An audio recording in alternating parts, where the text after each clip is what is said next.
అయ్యో దేవా, నాకెందుకు ఈ రోగం వచ్చింది? నేను మంచి పరిపాలన చేశాను కదా, నేను మంచిగానే ప్రజలతో కలిసిమెలిసి ఉన్నాను కదా, మరి నాకు ఈ రోగం ఎందుకు వచ్చింది దేవా అన్నప్పుడు దేవుడు మరలా ప్రవక్తను పంపించి ఒక 15 సంవత్సరాల ఆయుష్ను పొడిగించాడు. ఎవరికి? హిజ్కియాకి. అప్పుడు వెంటనే ఆయన సంతోషపడ్డాడు. ఆయన యెరూషలేము గోడ తట్టు తిరిగి గొడగడ ఏడుస్తున్నాడు. ఆయన ఎందుకు నాకు ఈ మరణకరమైన రోగం వచ్చింది దేవా అని చెప్పి గోజాడి ప్రార్థన చేసినట్లుగా మనం బైబిల్ గ్రంథంలో చూస్తాం.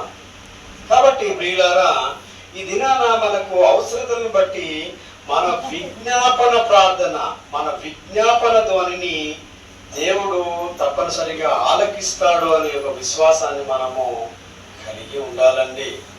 కనుక ఇక్కడ కొంతమంది ఒక నీతిమంతులను గురించి మనము ప్రార్థన చేసినప్పుడు, ఒక నీతిమంతుడు ప్రార్థన చేసినప్పుడు దేవుడు తప్పనిసరిగా వారి ప్రార్థన వింటాడు.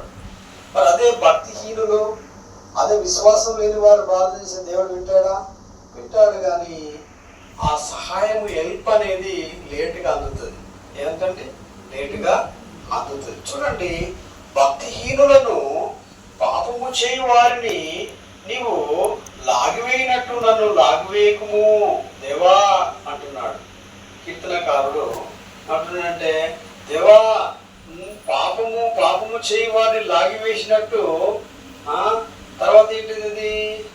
భక్తిహీనులను పాపము చేయి వారిని లాగివేసినట్టు నన్ను లాగివేయకు దేవా అని చెప్పి పోసాడుతూ ప్రార్థన చేస్తున్నాడు. నిజమేనండి, ఈ దినాలలో భక్తిహీనులు ఎంత పాపం చేసినా కానీ వారు ఏం చేస్తున్నారు? దేవుని దగ్గరకు వచ్చేసి మళ్ళీ మొరపెట్టుకుంటున్నారు. దేవా, నేను తెలిసో తెలియకో పాపం చేశాను అని చెప్పి మళ్ళీ గోజాడి ఆ దేవునికి ఆర్థిస్తున్నారు.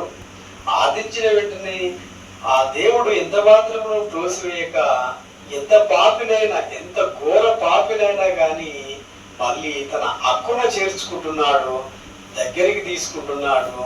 వారికి మళ్ళీ తన కుమారుడిగా చేసుకునే ప్రయత్నము చేస్తున్నాడు. కనుక ప్రియులారా, ఈ దినాన ఒక నీతిమంతుడు ప్రార్థన చేస్తూ ఏమన్నాడు? ఇలా అంటున్నాడు, దేవా, నేను మొరపెట్టినప్పుడు నీ పరిశుద్ధాలయం వైపులకు నా చేతులు ఎత్తినప్పుడు నా విజ్ఞాపన ద్వారా ఆలకించమో దేవా అని నీతిమంతుడు అంటున్నాడు. మరి భక్తిహీనుల ప్రార్థన అయితే దేవా నువ్వు ఎలా వింటున్నావు అని కూడా ఒక ప్రశ్న వేస్తున్నాడు. నిజమేనండి, ఒక నీతిమంతుడు, ఒక అనీతిమంతుడు ఉన్నప్పుడు, అనీతిమంతుడు బ్రహ్మాండంగా బ్రతికినప్పుడు నీతిమంతుడికి ఏమనిపిస్తుందండి?